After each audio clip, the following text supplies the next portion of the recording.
Daniel. The sun is already bright. It must be around 9:30, and he was still tired, but he felt good.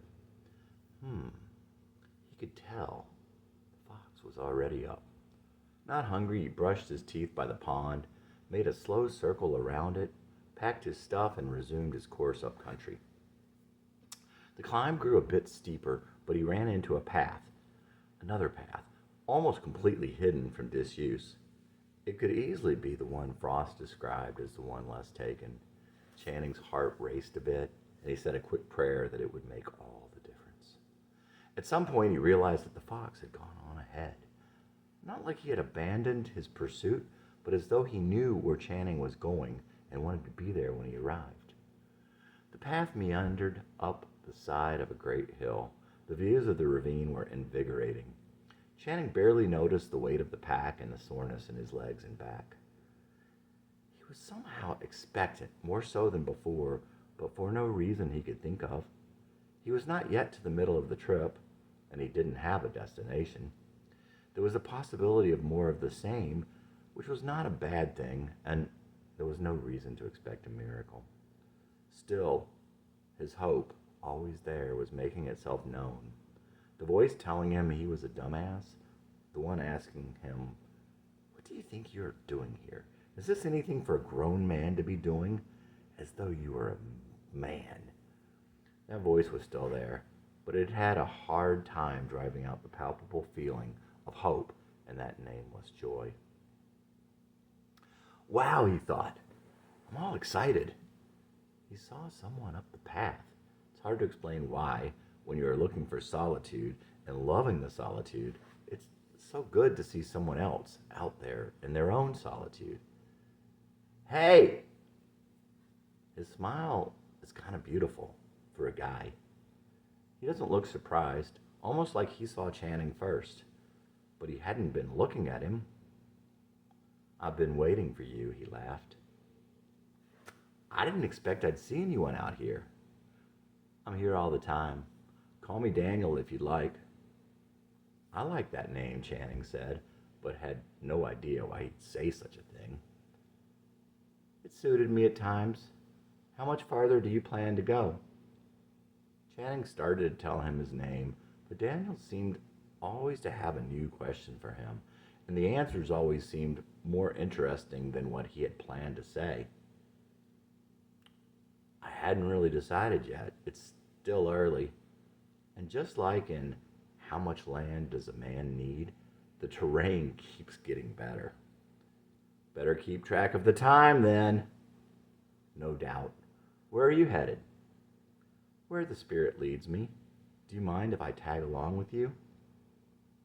"Sure, that would be great," he said, the eagerness in his voice somehow taking him by surprise. They talked about the day, and they pointed out the beauty in the sky and the trees, the hills and the dales, and the birds and insects, and the horizon. They talked about music. Daniel loves Rich Mullins, and he knows Neil Young and Jackson Browne and even Dar Williams and Blue Rodeo. They talk of movies and books, and Daniel says that Wuthering Heights had been one of his favorites for a very long time. And he said that Taylor Caldwell had always been very close to his heart. "It's all about passion, Jesse. All about the greater desire and the longings of the heart." "So it would seem. I read a book about that called Wild at Heart." Did Daniel call him Jesse? "John Eldridge. He's a prophet, you know. There is something that has been missing in the world and in my church for a very long time now." I definitely hadn't heard any of the ideas from Wild at Heart at my church, that's for sure. "But you have had those natural highs, felt those shadows just out of reach, ever since you were a young child. Those stirrings in your heart, the longings for a home you never knew, that sense of a great and tragic but unknown loss." Channing didn't answer. It didn't seem like Daniel was looking for an answer. He didn't even phrase it as a question. There is a certain etiquette to the conversation on the trail, a certain extra quietness that lets the other man speak. And it seems a place of honor for the wise that they don't tend to foster in the current world of titular equanimity.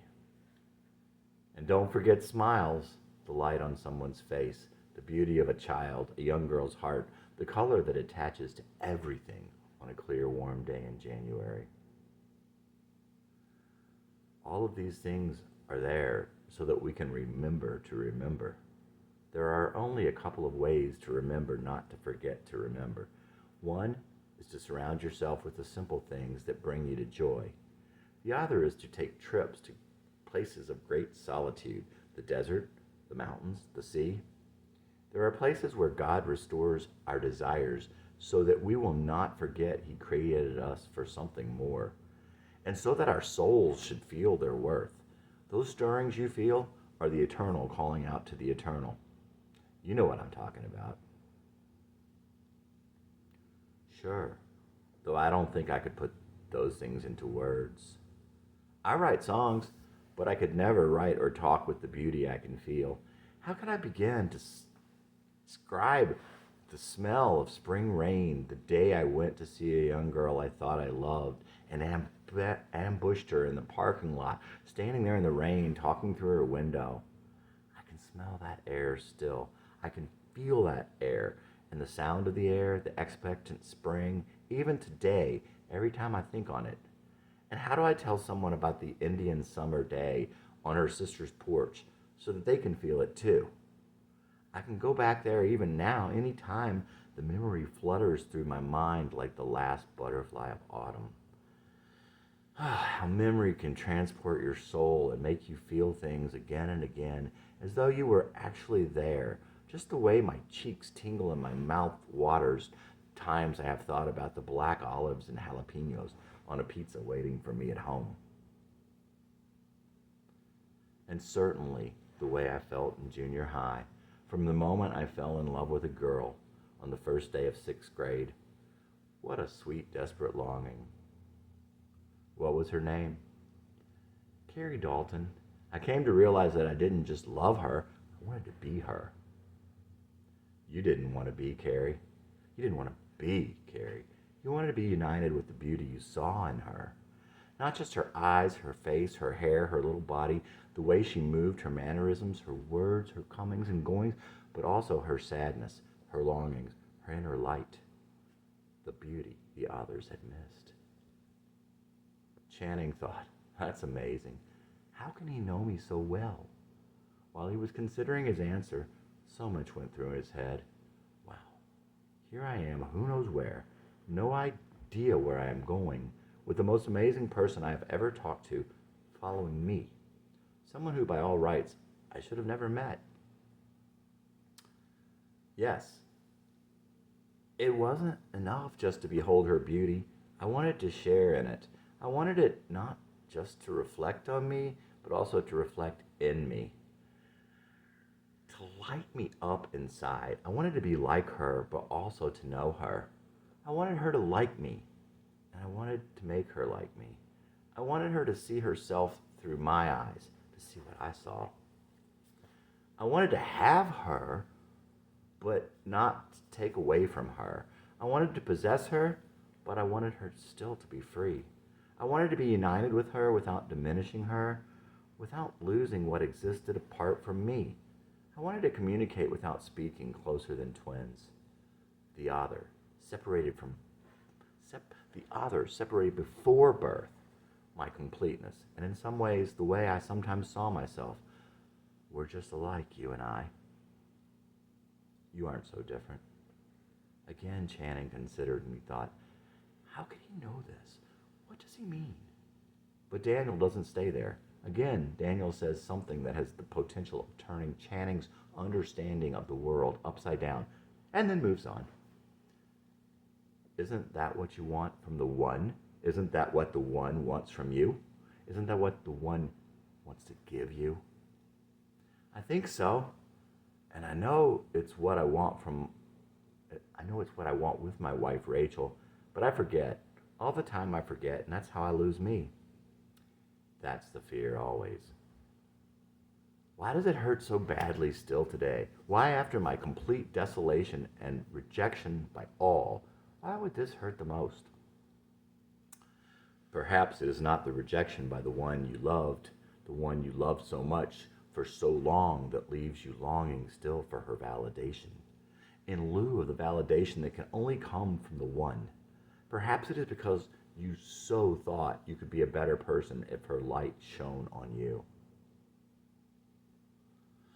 Suddenly, somehow, I could have been the hero, everything I was not, the hero that would have saved her, the only one who could have saved her, bold and strong, golden-haired and good. Yes, Channing's failure to become a better man was the angel that has eluded him and left him weak all those years. Your attempts to protect the ancient wounds of your heart are what have left you so paralyzed. Of all things, I think it was the abject humiliation that proved to be too much for me to handle back then. Every day when I was 12 and 13 and 14, I would do my best to bolt and lock the door to the room where I was trying to hide away my broken heart, allowing it to scab over. But every night, even after she was gone, the ghost of Carrie would come in while I slept and open the wound. While she went in through the cracks between door and frame, she always unlocked the door and left it cracked as she slipped out with the light of the dawn. So the infection would drain and your heart wouldn't die. And now you are afraid to tear it open and bring it to the great physician to heal it once and for all. You're not afraid at all of the pain. You're afraid of being so vulnerable. So instead you pick the scab from time to time and you feel alive as you watch the warm red trickle down. And you don't want to give that up either. You know, the work of the one in the world is a work of healing. It is a work in the heart, the seat of desire, and the home of the one. Chandler's head was spinning. I think we're here. Don't you think we've come far enough for today? Channing didn't know there was a here, and theoretically he was the leader, but indeed it looked like the perfect site for making camp.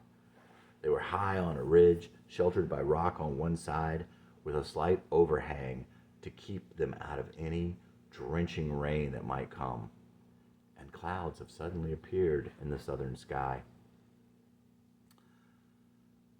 Channing slept somewhat restlessly in dream after dream. It seemed everyone he had ever known had an appearance and made an appearance in his dreams that night, and he dreamt of Carrie. In every dream he had ever had about her, part of it found them back in school.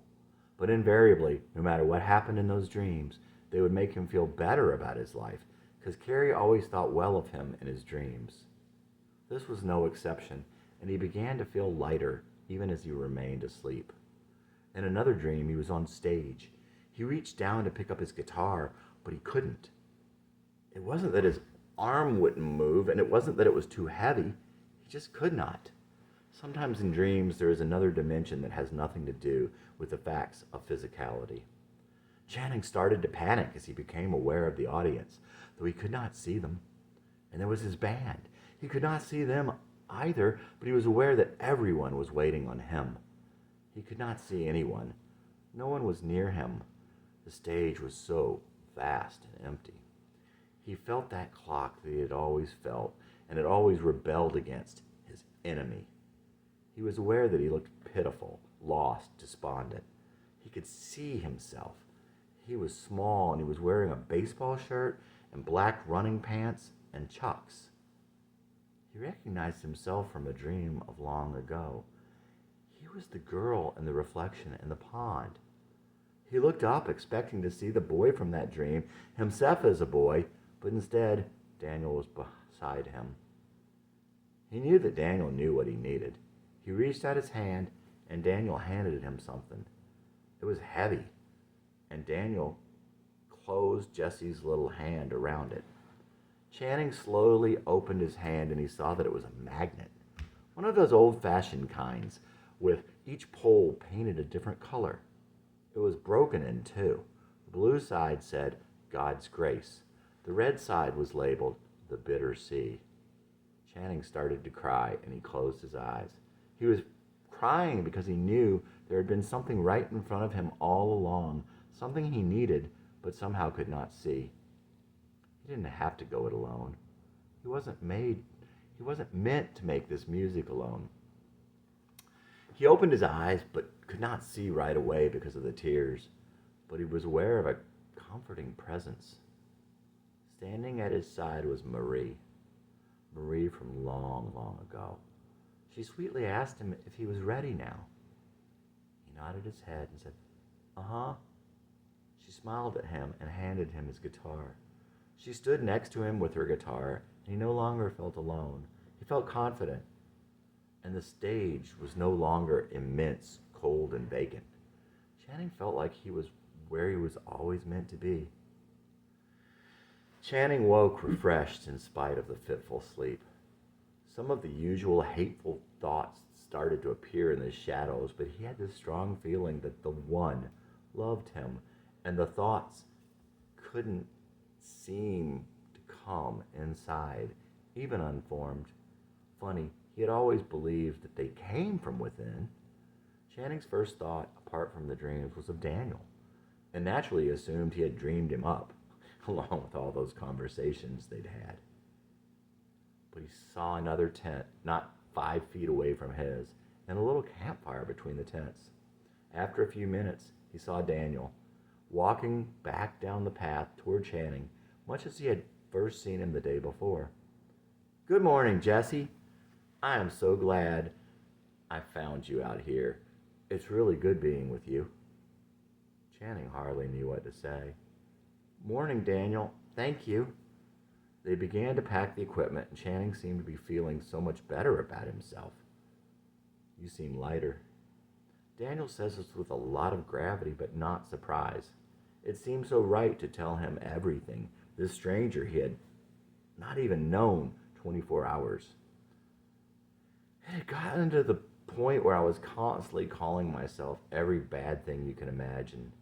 And I figured I knew what the One thought of the whole thing. Besides, I asked, but only heard nothing. "It's a spiritual battle, Jesse. The voice that tears you down, even though it sounds like you, it is not you." Channing thinks of a line he wrote in a song. Jackie says it's a spiritual battle. He can't say he really knew what he was talking about, what she was talking about. He guessed he really didn't know what it meant. When you agree with that voice that you are bad or selfish, lazy or cowardly, you are letting him get a foothold. Don't be surprised that there is a spiritual warfare. Channing knew people had those negative voices, but didn't know they could get to the point that they had reached in him. And he certainly had no idea where the voices came from. "Daniel, why do you call me Jesse?"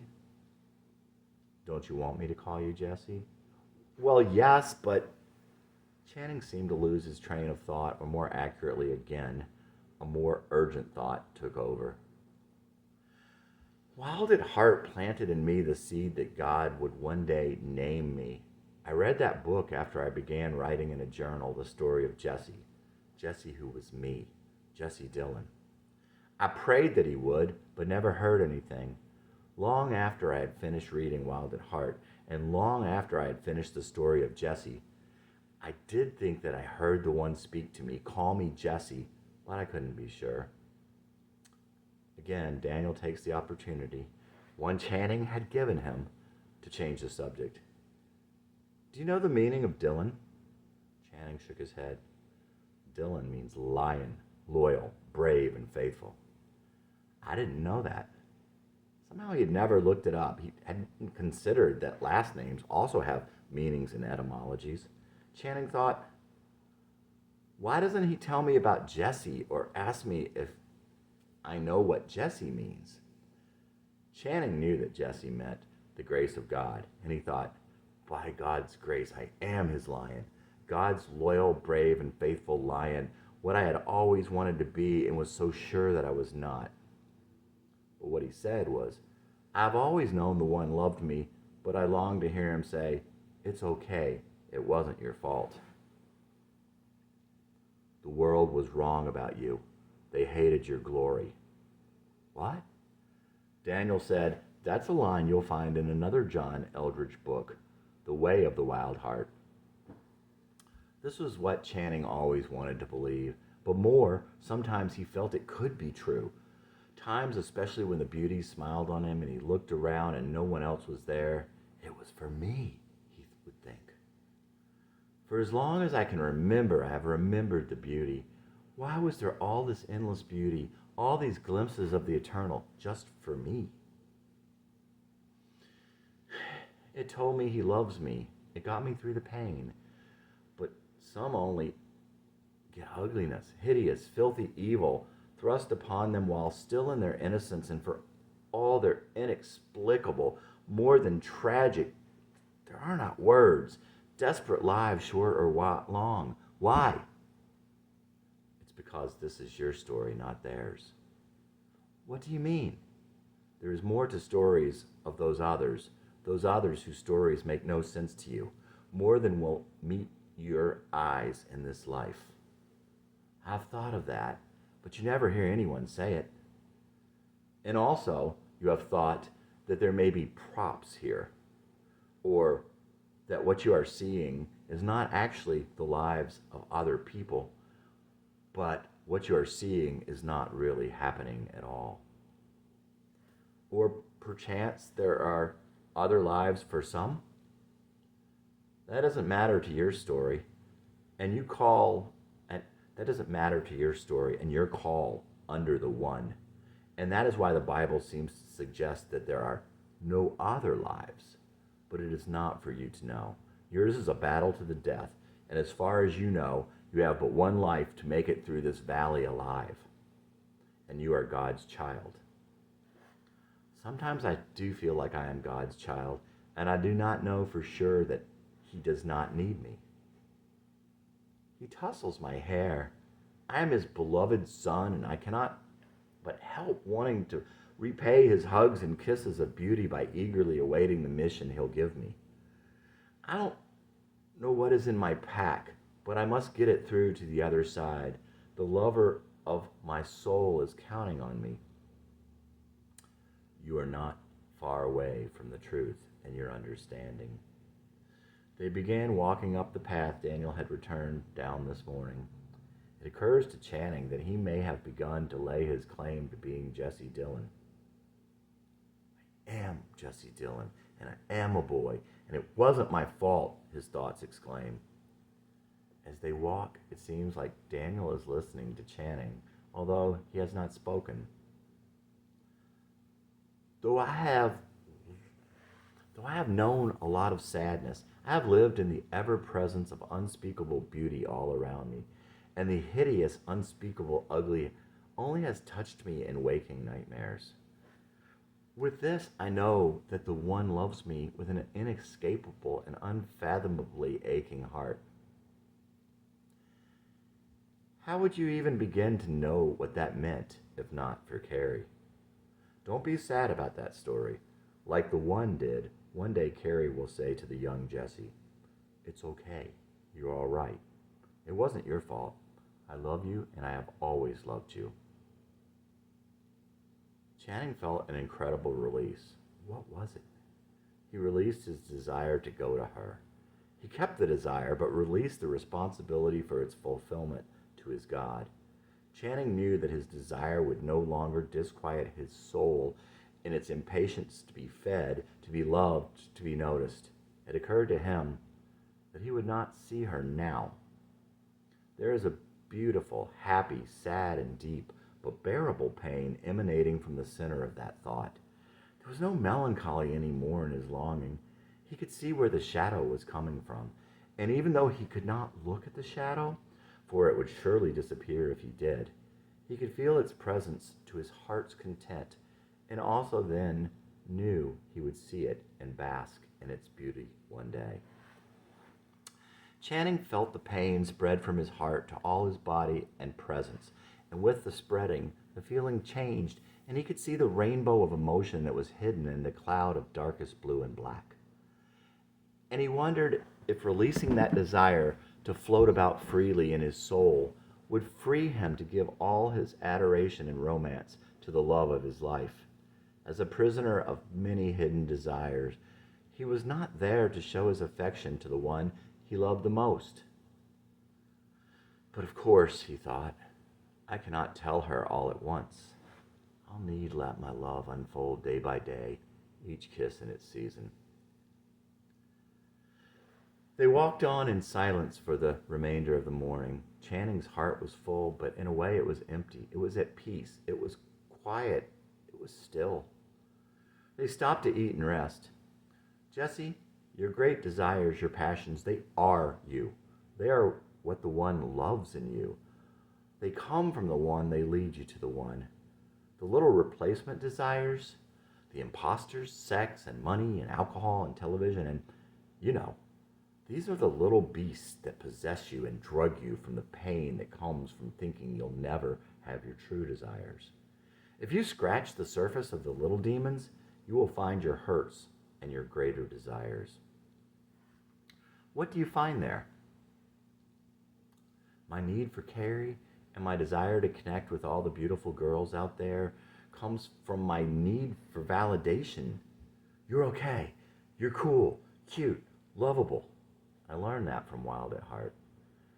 They are sorry. They feel sorry for who I was, how I was.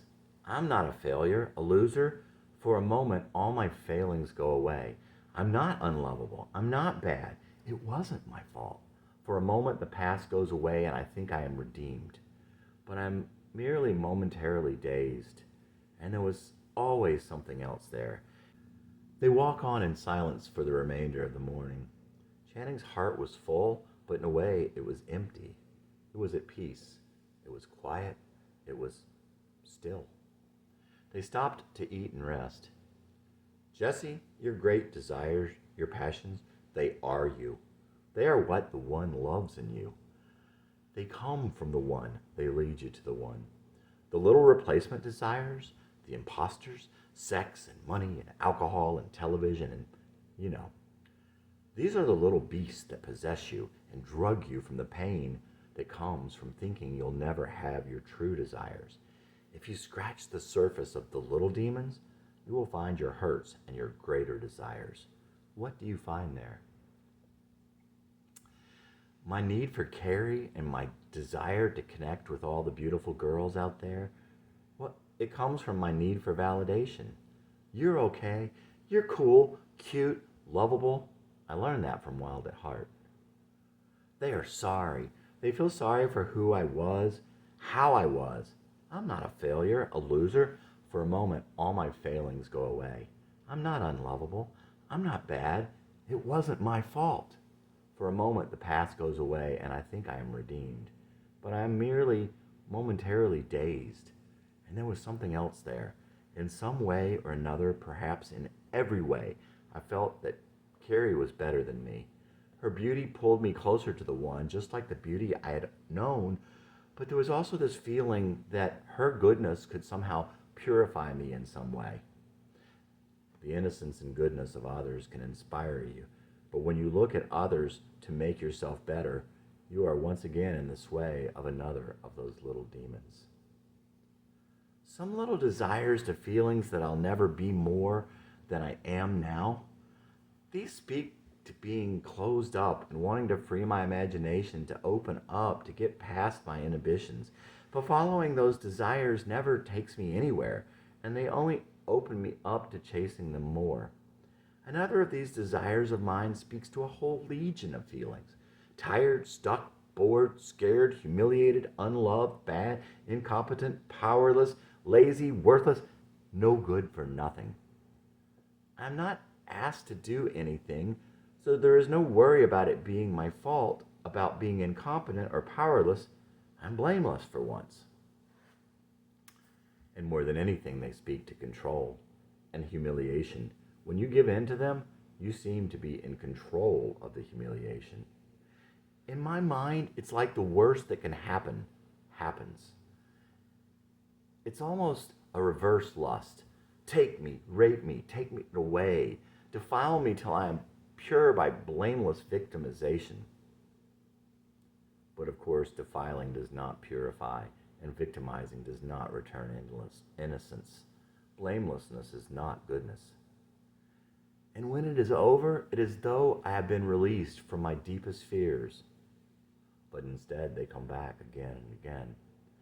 Yes, and when I give in to these little demons, I no longer care. I'm relaxed for a moment, and the pressure is off. But afterward, also, my desire is gone, and so is my heart. And just as quickly, the legion returns. These keep your heart busy and unquiet, and the voice you hear, the one that calls me bad, weak, lazy, selfish, evil, incompetent, worthless, a coward, a pussy, this is not my voice. That voice has kept your mind restless and full, and agreeing with that voice has served to paralyze you. Only through awareness that it is not you and that the one does not agree will you be able to silence that voice. Again, Channing felt like a light had come on in a dark room, a room he was in for so long that he no longer realized that it was dark. His head was quiet, but he felt that his subconscious was processing it all. Channing's eyes were focusing on nothing at all. Then he saw again, and Daniel was studying his face. Ready? And so they got up, and they walked on with no sounds but their footsteps, the birds, and the young leaves in the wind. Channing pondered briefly the mystery of this man just over his shoulder, seemingly a messenger from the One. But there was nothing more to consider. He was here, and weights are lifting. A great peace had come over Channing. Loud voice I have known so well, voice I knew as my own. I cannot hear you now. Your absence leaves a quiet for the still presence who has waited so long to speak. It was all quite beautiful, and Channing was deep inside himself. If I could remember the dream, I would think I had been dreaming, he thought. Sometimes I think maybe if I could look away for a moment or two from my never-ending search for some quick and easy way to redeem myself, I could take my place in this story the One wrote for my redemption. It is not just the responsibility for your desires you must give up, but the responsibility for your righteousness also. And I wonder, in his strange and ironic grace, if the One has a place for the power in my will to get behind the power of his, another way he will use my flaws against all odds. Have you ever thought that perhaps there was a reason that the Greeks never deigned to do plays about heroes who were all flawed, with only a single virtue? Tales that end well in spite of all the hero's flaws, the opposite of the tragedies that end badly because of the hero's single flaw? That it could have been that they knew that the unknown God of the Hebrews had already perfected that type of story. For so long I have cursed myself, and sometimes the One, for making me so flawed, so weak, so different, and worse, so powerful and glorious. I suppose it is time now that I take a moment and reflect with awe on the great purpose for which the One must have created me. The One must have made me for this, so flawed and bereft of visible virtue, and to thank him for making me the only one with the unique set of shortcomings that could fill those shoes. How could he tell you of all his wondrous plans for you, or even show you the next step to take while you still labored under such a cloudy mind and busy heart? You could not hope to keep up till first he taught you his design to keep your desires, but lay in wait and not pursue the goodness that you cannot yourself obtain. Of course, now he understood. Channing thinks on this and again goes off in reverie. After a while, a name, a memory, a desire lights up his heart in the way he had always known. And then he thought of his personal God, and though he still felt the beautiful ache, the face, it went away. And the familiar eddies of cascading thoughts, plots devoid of beauty or even much cleverness, daydreams often unfaithful to his loves, or at least lacking in forthrightness or ethical behavior, they did not come. They did not even begin this time. All that will now beckon me to follow busy paths within are the latest lame lines of new songs of mine and occasional impotent words of prose. My heart and mind will no longer be too busy to meet you, should you come. And so I abandon my ancient and fruitless search for my own redemption and take my place in your settled plan for it. Channing became aware. Channing became aware of Daniel's voice. But it's not enough. You look for him, half-hearted, discouraged, and disparaged, sometimes a couple times a day. You look for him where it is convenient, that is, when you think about it. I looked for him and found him once beneath the stars, but convinced by sin that he had left because of my sin, I came no more. My frustration comes quickly like a small child, for I am a child. I congratulated myself at the time that I was smart enough to know that he would not turn his back on me. Instead, I rationalized that he was gone because I turned toward sin. And so, of course, could not see him within.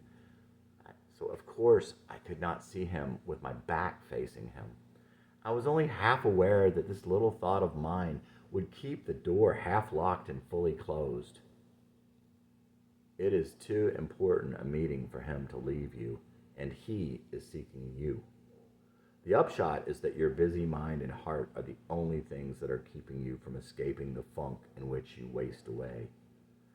So, be still and know I'm God? Channing thought he understood. He had tried many times to completely blank out his mind and think only of the one. How'd that work for me? It didn't. I couldn't. It's not a meditative thing. It's not that we should try to force ourselves to completely blank out our minds for a moment. It's so much bigger, yet so very much easier.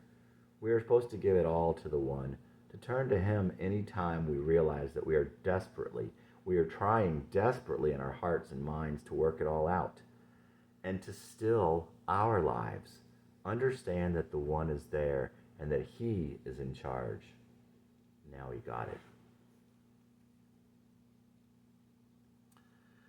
That evening, they found a spot high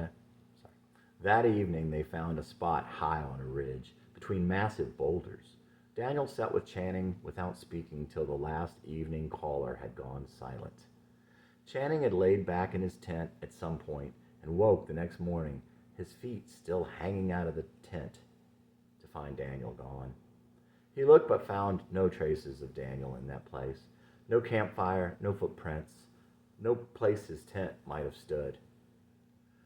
There was a certain disappointment, of course, though he really had expected it. Channing didn't think he even saw Daniel make camp that night. He had been tired to the bone and felt a heavy exhaustion as though he had been drugged. It was an exhaustion born of relief, he thought, but also it was just too much to process, at least all at once. As he stood there that last morning, for some reason he thought about the fox that had shadowed him for so long. He had forgotten about him, but he was a little foggy, it seemed, and he could not recall when he had seen him last. He wouldn't remember making his way back, and he didn't remember the ride home. The memories of that time in Ohio would be somewhat dreamlike, but they were at the same time clear, and Channing would remember those moments at least until he died. Sometimes he would lie in bed at night and hear Daniel speaking, as though they were in a tent together, Daniel's sleeping bag next to his, two brothers whispering so as not to wake their parents. All these years, all the people he had known, all the voices, the books, the songs, the movies and poems, sermons and heart-to-hearts, deep thoughts and long conversations, none of what Daniel had told Channing had come up in all that time. So he was changed utterly. Channing was not the person who left for McKendree Spring that day in May, but he felt that he was free to be the person he was born to be. Channing thought, my desires? I shall treasure them and hold them to my breast as the hope that fills my sails. The past of holding them up as bloody reminders of a fractured child is behind me now. I have come in from the cold, and I am with you now. You tell me, stay. I guess you could say I am divorcing my will from my desire and from my righteousness. The striving and the beatings in my heart, they were no friends of mine. I'm not a rock and roll star, not yet. This desire, too, I released to my God.